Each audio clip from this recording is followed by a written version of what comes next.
दीपक देता है रोशनी फैलाने की प्रेरणा, फलदायी वृक्ष देता है देने की प्रेरणा, मधुबन देता है महकते रहने की प्रेरणा, महान व्यक्ति देते हैं जीवन जीने की प्रेरणा। आओ प्रेरणा से दें हम सभी को प्रेरणा।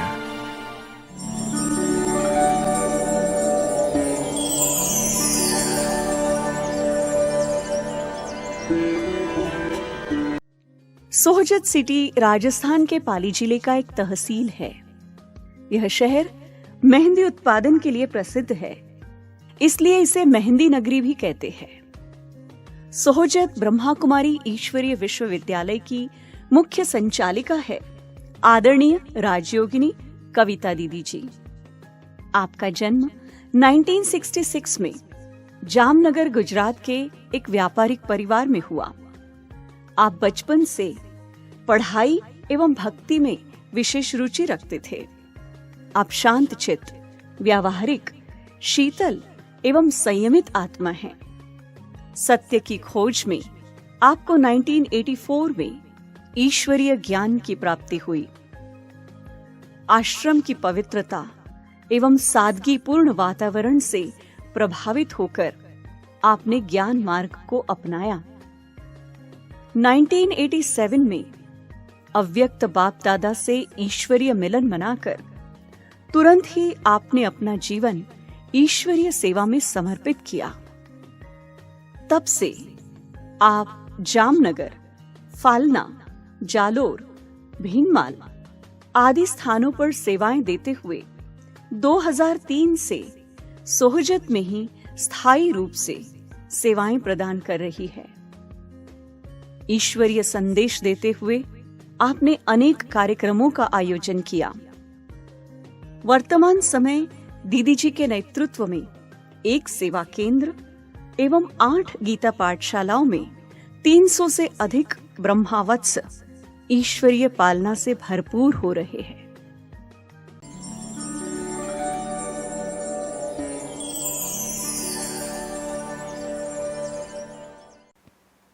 मेरा लौकिक बचपन बहुत ही स्नेह भरा गुजरा है। मेरे को पढ़ाई में बहुत रुचि थी और 5 वर्ष की उम्र से भक्ति की शुरुआत हो गई थी। घर में भक्ति का वातावरण था और मुझे ऐसा महसूस होता था कि अदृश्य शक्ति कोई है जो मुझे देख रही है। मेरी लगन थी कि मुझे उन तक पहुंचना है। उसके लिए मैं बहुत लगन से भक्ति भी करती थी, धार्मिक पुस्तकें भी पढ़ती थी और जहाँ कहीं भी सत्संग, कथाएं वगैरह होती थी वहाँ भी बहुत रुचि रखते थे और जो भी भजन वगैरह गाते थे वो भी पक्के हो जाते थे और धार्मिक पुस्तकें पढ़ती थी वो भी मुझे याद रह जाती थी। चलते फिरते मैं किसी किसी के आगे धार्मिक पुस्तक की बातें करती रहती थी और जब कारोबार करना होता था, अकेले कहीं घूमना होता था तो भजन गुनगुनाती रहती थी। थोड़ा समय के बाद पांडुरंग शास्त्री का सत्संग हुआ, वहाँ जाना शुरू हुआ तो वहाँ हमें श्लोक मंत्र वगैरह सिखाया। सुबह अमृत वेले उठना है, उठते ही कौन सा मंत्र बोलना है, धरती पर कदम रखते हैं तब कौन सा मंत्र बोलना है, स्नान करते समय कौन सा मंत्र बोलना है, भोजन बनाते समय कौन सा मंत्र बोलना है, खाना खाते समय कौन सा मंत्र बोलना है। और जब कारोबार में होते हैं तब श्री कृष्ण शरणम मम मम ये श्लोक रिपीट किया करते थे।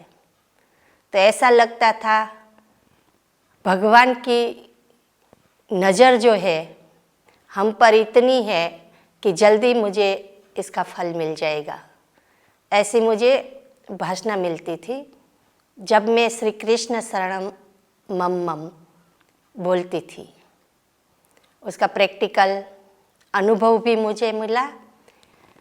ज्ञान में मैं जब आई तब 1984 में युवा पद यात्रा निकली थी और वो हमारे शहर में कालावड़ में आई थी और यहाँ एक प्रोग्राम रखा था, स्वर्ग में एक सीट खाली, ये नाटक था।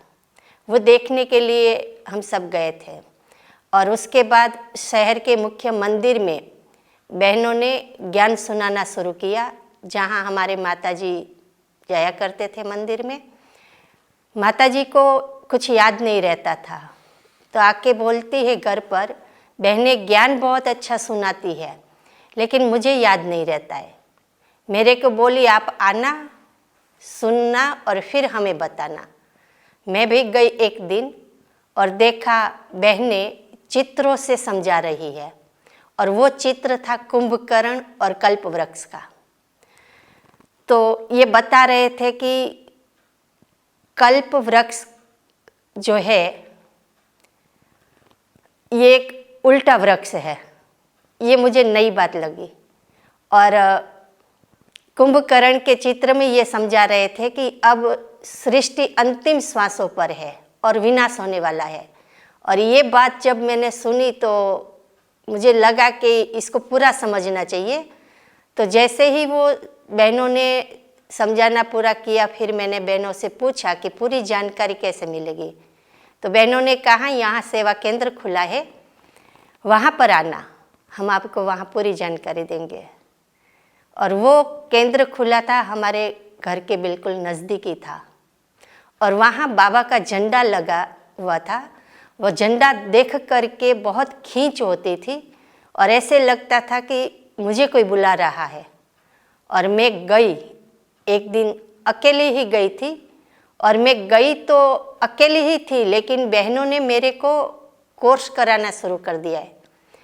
तो मुझे बड़ा आश्चर्य लगा कि मैं अकेली हूँ तो भी बहनें मेरे ऊपर इतनी मेहनत करती है। और मैं फिर जो बहनें सुनाती थी वो घर पर जाकर बताती थी कि आज ये बातें सुनाई। तो उन सभी को इतना अच्छा लगा कि इतनी गहरी बातें समझाते हैं तो उन बहनों को बुलाना चाहिए, क्योंकि हमारे घर में साधु संतों को भी बुलाते थे, उनका बहुत सत्कार करते थे। इसीलिए उन्होंने बहनों को निमंत्रण दिया और बहनें आई और आसपास के लोगों को इकट्ठा करके यहाँ पर 7 दिन का कोर्स करा दिया सभी को। तो यहाँ से एक वातावरण बन गया कि सेंटर पर 40 कुमारियाँ और 40 माताएं क्लास करना और रात भर योग भट्ठी करना ये आरंभ कर दिया है। क्योंकि भक्ति में जागरण होते थे तो चौराहे पे बैठ के भजन कीर्तन करते थे, लेकिन ये सभी बाबा का ज्ञान सुनने लग गई तो सेंटर पर योग भट्ठी चलती थी और जागरण होता था। तो ये एक अलौकिक वातावरण बन गया था। फिर 1987 में 25 अगस्त को मुझे सेंटर पर जाने का अवसर मिला परमानेंट सेवा के लिए। 1946 से रेगुलर क्लास शुरू हुआ तो बहनों ने बताया कि 1987 18 जनवरी को बाप दादा मिलन का कार्यक्रम है और उसमें यहाँ से ग्रुप जाएगा। तो हमारे घर में से हम 2 बहनें बाबा से प्रथम मिलन मनाने के लिए गई और ग्रुप के साथ हम पहली बार मधुबन पहुँचे और वहाँ का जो वातावरण था वो देख कर के ऐसे लगा कि यहाँ जो मुझे फीलिंग हो रही है वो अपनेपन की, कि ये मेरा अपना घर है और मैं पहले भी कई बार यहाँ आई हूँ। ये कल्प कल्प की नूंद जैसी एक महसूसता होने लगी थी। और 18 जनवरी बाप दादा से जब मिलन हुआ तब मुझे इस बात का निश्चय हो गया कि जिस अदृश्य शक्ति को मैं ढूंढ रही थी वो शक्ति पारलौकिक पिता मेरे लिए आ गए। मुझे मेरी भक्ति का फल मिल गया और ये मेरे जीवन की मंजिल है आखिरी। और वहाँ से पक्के निश्चय बुद्धि होकर के बाबा से प्रतिज्ञा करके आए कि अब ये जीवन मुझे अलौकिक बनानी है। उसके बाद 25 अगस्त 1987 में सेंटर पर आना हुआ और फिर 1988 में फिर बाप दादा से मिलन मनाने के लिए जाना हुआ। तब स्टेज पर जाकर के बाप दादा से वरदान भी मिला और टोली भी मिली। जब वरदान बाप दादा ने मेरे को दिया तब ये कहा कि बाप दादा का हाथ और साथ सदा अनुभव करते रहेंगे और हल्केपन से आगे बढ़ते रहेंगे। ये महसूसता मैं आज भी करती हूँ कि कैसे बाप दादा हमेशा मेरे साथ ही साथ है। हर सेकंड मुझे बाबा आगे महसूस होते हैं, तो इसीलिए मुझे कहीं मूंझने की ज़रूरत नहीं पड़ती है। मुझे सहज रास्ता नज़र आने लगता है और हर पल मुझे बाबा की मदद का अनुभव होता है और मैं आगे बढ़ती रहती हूँ।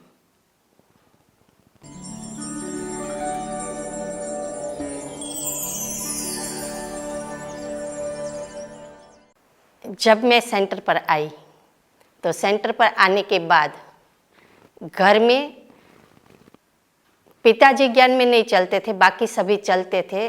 तो पिताजी ने विरोध करना शुरू कर दिया क्योंकि समाज का उनको सुनना पड़ा और ये माहौल बढ़ता गया। तो मैंने दीदी को पूछा कि ये माहौल ठीक कैसे होगा। तो होता ये था कि जब टीचर्स बहनों के लिए भट्ठी मधुबन में होती थी तब बड़ी दादी जी हमेशा टीचर्स बहनों को कहती थी कि आपको कोई तकलीफ़ हो तो अपनी सखी दादी को पत्र ज़रूर लिखना और मैं वचन देती हूँ मैं आपको पूरा मदद करूँगी। और ये प्रैक्टिकल मेरे साथ हुआ। जब ये समस्या घर से सुनने को मिली तो मैंने दीदी से पूछा कि कैसे इनको ठीक करे। तो दीदी ने कहा आप दादी को पत्र लिखो। तो मैंने दादी को पत्र लिखा जिसमें मैंने लौकिक समस्या बताई। तो दादी ने तुरंत पत्र का उत्तर दिया, सेंटर पर पत्र भेज करके कि कविता मधुबन में आ जाए। और हमारी दीदी ने मुझे परमिशन दिया मधुबन आने का और मैं मधुबन में आ गई 1992 में। वो अप्रैल महीना था और दादी ने मुझे 1 महीना तक मधुबन में रखा। और उस समय मुझे दादी से बहुत ही नज़दीक से जैसे हाथ में हाथ पकड़ करके चलना और रूह रिहान करना, दादी टहल रही होती थी तो ऐसा लगता था जैसे रूई जैसा दादी का हाथ एकदम हल्का हल्का फरिश्ते जैसा महसूस होता था। और दादी धीरे धीरे पूछती थी लौकिक की बातों का अभी तो कोई असर नहीं है तुम्हारे ऊपर। तो मैं दादी को कहती थी कि दादी आप जैसी माँ जब बैठी है तो क्या परिस्थिति रह सकती है, टिक सकती है। तो बस अब निश्चिंत रहना, बहुत ही एक अपनापन देती थी। और फिर उस 1 महीने के अंदर मनोहर दादी जी भी मुझे बार बार अपने पास बुलाती थी और बहुत मीठी मीठी रूह रिहान अनुभव भरी करती थी। ये प्यार मुझे पता नहीं कैसे दादियों से मिलने लग गया, ये तो मैं अपना भाग्य महसूस करती थी। फिर एक बार मनोहर दादी ने मेरी नोटबुक देखी और फिर कहती है कि मुझे हिंदी में पत्र लिखने होते हैं सेंटर पर, तो आप लिखेगी? मैंने हाँ कहा। फिर मनोहर दादी मुझे अपने कमरे में बुलाती थी और दादी बोलती जाती थी और मैं लिखती जाती थी। ऐसे दादी जी कैसे सेंटरों पे समस्या का समाधान देती है पत्रों द्वारा, ये मैंने प्रैक्टिकल देखा। 1 महीना तक ये पूरा मुझे चांस मिला। फिर मोहिनी दीदी ने मुझे फालना सेंटर पर भेजा मैं मनोहर दादी से मिलने गई कि मुझे फालना सेंटर जाना है, तो मनोहर दादी कहती ये तो पास में ही है, घर घर की ही बात है, तुम दूर नहीं जा रही हो, तुम हर महीने में एक बार आते रहना, मैं बात करती हूँ मोहिनी से। तो फिर मेरे को ये अवसर मिला, महीने में एक बार मधुबन में आना है और मनोहर दादी के पास बैठ कर के पत्र लिखना है। ये सेवा का अवसर मुझे मिला। और जब मैं आती थी महीने में एक बार, तब प्रकाशमणि दादी जी भोजन के समय मुझे अपने पास बुलाती थी और एक गिट्टी ज़रूर खिलाती थी। ये मेरा परम सौभाग्य रहा, जो जन्म जन्म की माँ कैसे हमें तैयार करती है, मजबूत करती है बेहद की सेवा के लिए, ये प्रैक्टिकल पालना मुझे बड़ी दादी से मिली थी। मोहिनी दीदी से इतना प्रेम मिला कि बचपन में जो भी नाजुक संस्कार थे, उन संस्कारों को जीत पाने के लिए दीदी हमेशा उमंग उत्साह भरती रहती थी और मेरा वो नाजुकपना निकल गया। 12 वर्ष तक मैं मोहिनी दीदी के ही कनेक्शन के सेंटरों में रही हूँ और दादी जी के पास सीजन का फल, जब आम पहली बार मुंबई से आता था, तो दादी मोहिनी बहन को कहती थी कि मोहिनी, ये आम देखती हूँ ना, मुझे लड़कियों की याद आती है। क्योंकि राजस्थान की जो सेवाएं शुरू हुई थी, तो यहाँ का जो वातावरण था वो दादी बहुत अच्छी तरह से जानती थी कि बहुत कठिन धरनी है और बहनें कैसे यहाँ पर सेवा कर रही है, ये दादी बहुत अच्छी तरह से जानती थी। तो दादी कहती थी कि मुझे लड़कियों की याद आती है, तुम लड़कियों को बुलाओ पहले। तो दादी गाड़ी भेजती थी। मोहिनी दीदी के कनेक्शन के उस समय 10 जितने सेंटर थे, वो सभी बहनों को दादी बुलाती थी और सभी को एक एक आम पहले दादी देती थी। फिर दादी कहती कि अब खाएगी दादी आम, क्योंकि बिना लड़कियों को खिलाए दादी के गले नहीं उतरेगा। तो ऐसा प्यार हमने देखा है कि ये कभी हम नहीं भूल सकते हैं। फिर 12 वर्ष तक तो इस तरह की पालना लेकर के इतने मजबूत हो गए। और फिर रतन मोहिनी दादी जी ने सोजत का नया सेवा केंद्र खुलना था, इसलिए मुझे यहाँ पर भेजा। और जब मैं यहाँ पर आई, एक छोटे से कमरे में सेवा शुरू किया था। तब रतन मोहिनी दादी जी भी जब कभी जयपुर दिल्ली जाना होता था, इस हाईवे से निकलना होता था, तो बार बार सेंटर पर ज़रूर आती थी और यहाँ के भाई बहनों को इतनी अच्छी पालना देती थी कि उसके अंदर एक अलौकिक शक्ति भरना और पालना, दादी की जो डायरेक्ट भाई बहनों को मिलना, जिससे वो भाई बहनें आज दिन तक भी मजबूत रीति से चल रहे। और इन सभी को बहुत ही अच्छा एक भाग्य महसूस होता है कि हमें घर बैठे इन सभी महारथियों की कितनी पालना मिल रही है। लोगों का मुझे सहयोग मिलने लग गया बाबा के कार्य को आगे बढ़ाने के लिए। वो हम अभी महसूस करते हैं कि बाबा को अपना कार्य कराना है, वो तो होके ही रहेगा। तो ये मुझे बहुत ही दृढ़ता से विश्वास हो गया कि बाबा का कार्य तो होके ही रहना है। जब मैं ज्ञान में आई तो पवित्रता के साथ साथ सादगी और सभी के अंदर की जो विशेषताएं हैं उनसे कुछ न कुछ सीखना, क्योंकि बाबा ने बड़े परिवार से जोड़ दिया है और ये सभी बाबा के विशेष चुने हुए रत्न हैं।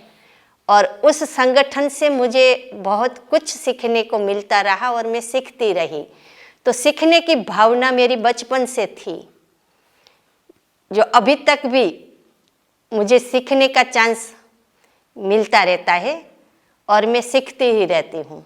तो स्टूडेंट लाइफ महसूस होती है। बाबा ने हमें योगी जीवन दिया है, तो इस योगी जीवन को सरल बना करके रखना है। हमें अपनी स्थिति को एक रस और शक्तिशाली बना करके बाबा के कार्य को संपन्न बनाने में हमें पूरी रीति लगे रहना है, अंतिम श्वास तक। बाबा के ब्राह्मण बच्चे हैं, बाबा ने हमें अलौकिक जीवन दिया है। इस जीवन को अमर बना करके रखना है और बाबा की जो हमारे में उम्मीद है, उन उम्मीदों को पूरा करने के लिए हमें दृढ़ता से जुट जाना है, पूरी लगन से अपनी स्थिति को ऊंची बना करके रखना और संसार भर की आत्माओं को बाबा से सकाश लेकर के उनको मदद करना है। प्रकृति को भी हमारे से शक्ति मिलने वाली है, तो उसको भी पूरा करने के लिए हम सभी को लगे रहना है, अपने को बिजी करके रखना है। तो कोई भी परिस्थिति का वार अपने ऊपर नहीं रहेगा।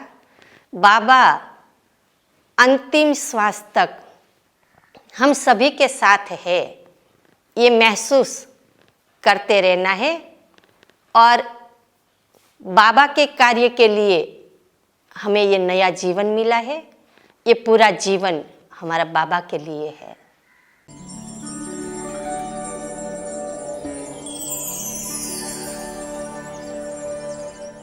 दीदी जी के जीवन से मुझे यही सीखने को मिला कि जैसे आपकी काबिलियत आपको ऊंचाई पर पहुंचा देती है, लेकिन आपका स्वभाव और आपकी मेहनत आपको ऊंचे स्थान पर टिकाए रखती है। इसी तरह दीदी जी के जीवन में त्याग, तपस्या, सेवा और बाबा के श्रीमत की धारणा मुझे हमेशा ये प्रेरणा देती है कि मैं भी अपना स्थान ऐसे ऊंचा टिकाए रखूं, ऐसे ऊंचा हमेशा के लिए बनाए रखूं। अलौकिक मुस्कान दीदी के चेहरे पर रहती है, जो हमें शांति और शक्ति का अनुभव करवाती है। हमें वह मुस्कान यही प्रेरणा देती है कि हम भी हर परिस्थिति में दीदी समान ही लाइट रहे, मुस्कुराते रहे और जीवन में सभी को खुश रखे और सदा खुश रहे। सर्व प्रति शुभ भावना, शुभ कामना संपन्न होकर सभी का दिल जीते। दीदी जी से हमने ये सीखा है। दीदी से हमने ये सीखा है कि हर परिस्थिति में किस तरह से एक रस रहना है और घबराना नहीं है। हमने दीदी को हर परिस्थिति में स्थिर रहते देखा। हमने दीदी से ये सीखा कि किस तरह हर बात को ड्रामा से और बाबा से जोड़ना है, ताकि निरंतर हमें बाबा की याद बनी रहे।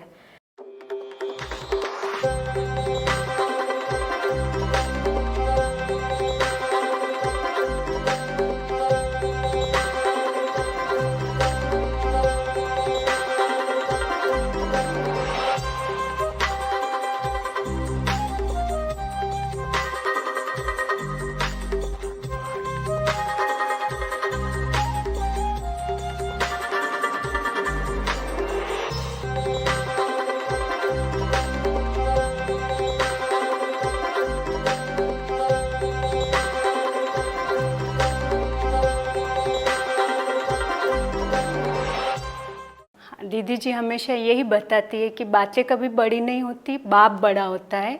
तो बातें हमेशा छोटी होती है, इसलिए बाप की श्रीमत पर चलो तो वो बातें भी छोटी होकर ख़त्म हो जाती है।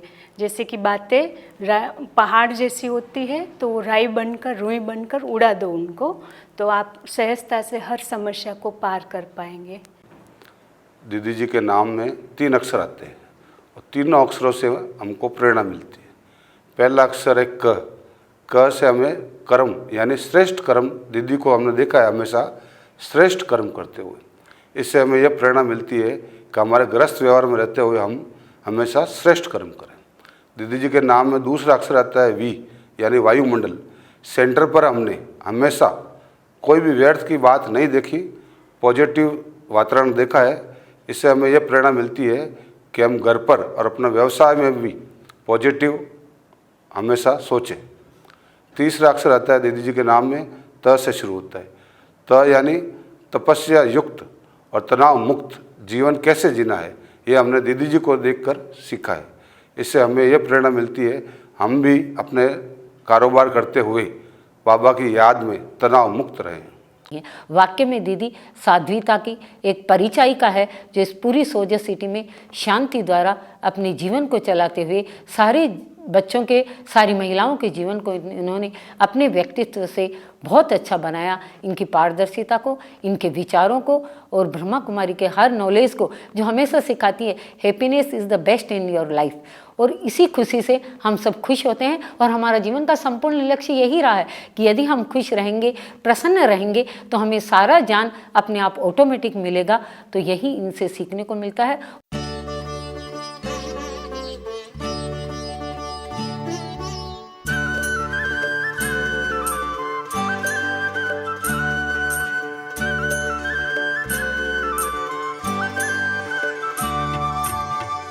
पाना था जो पा लिया, कुछ भी रहा न पाना। पाना था जो पा लिया, कुछ भी रहा न पाना। बाबा मिले तो मनवा गाए खुशी का गाना। बाबा मिले तो मनवा गाए खुशी का गाना।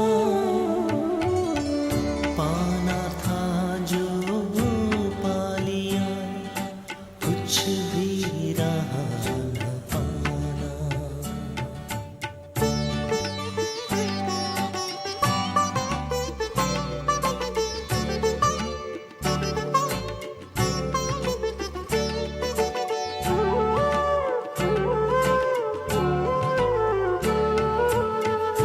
लाख जतन करती है दुनिया प्रभु को पाने।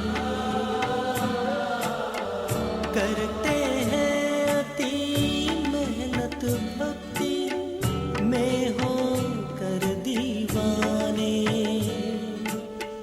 फिर भी मिला